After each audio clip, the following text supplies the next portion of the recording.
सहारा enterprises तुमच्या स्वप्नातली गाडी आता कमी किमतीत.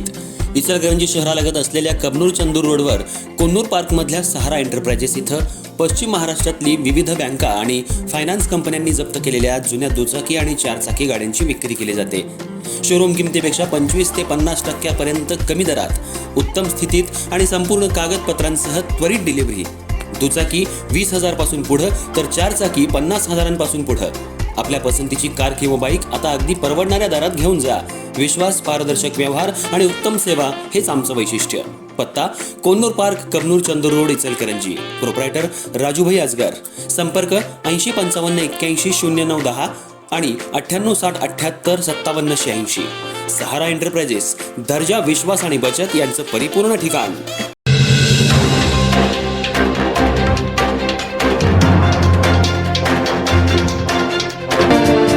इचलकरंजी शहरातील विविध प्रभागांमध्ये इचलकरंजी महानगरपालिकेच्या वतीनं चालू असलेल्या विकास कामांना काही नागरिकांनी विरोध केलाय.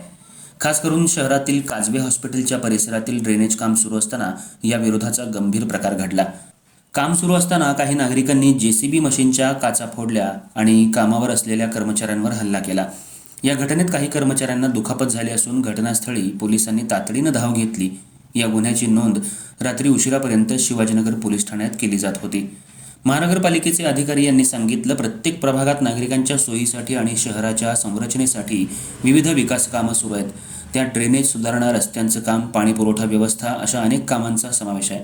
मात्र या कामांना विरोध करणाऱ्यांच्या कृतीमुळे कामावर थोडासा अडथळा निर्माण होतोय. विशेषतः नागरिकांनी विकास कामांना विरोध करण्याचं कारण समजून घेणं महत्त्वाचं आहे. काही लोकांना त्यांच्या वैयक्तिक स्वारस्यामुळे किंवा स्थानिक समस्या समजून घेण्यातून विरोध करण्याची प्रवृत्ती दिसून येते. तरीही महानगरपालिकेचे अधिकारी नागरिकांना संयम ठेवून नियमानुसार आपलं मत मांडण्याची सूचना करतायत. शहरातली विकास कामं सुरळीत पार पाडण्यासाठी आणि नागरिकांना आवश्यक सुविधा लवकर उपलब्ध करून देण्यासाठी पोलीस आणि प्रशासन एकत्र काम करतायत. या घटनेनंतर पोलीस प्रशासन शहरातील सर्व प्रभागांमध्ये सुरक्षा बळकटीकरण करण्याची तयारी करत आहे, ज्यामुळे भविष्यात अशा प्रकारचा हिंसाचार टाळता येईल. महानगरपालिकेच्या अधिकाऱ्यांनी नागरिकांना विनंती केली आहे की विकास कामांना विरोध न करता समस्यांबाबत प्रशासनाशी संवाद साधावा, ज्यामुळे शहराचा सर्वांगीण विकास सुनिश्चित केला जाऊ शकेल.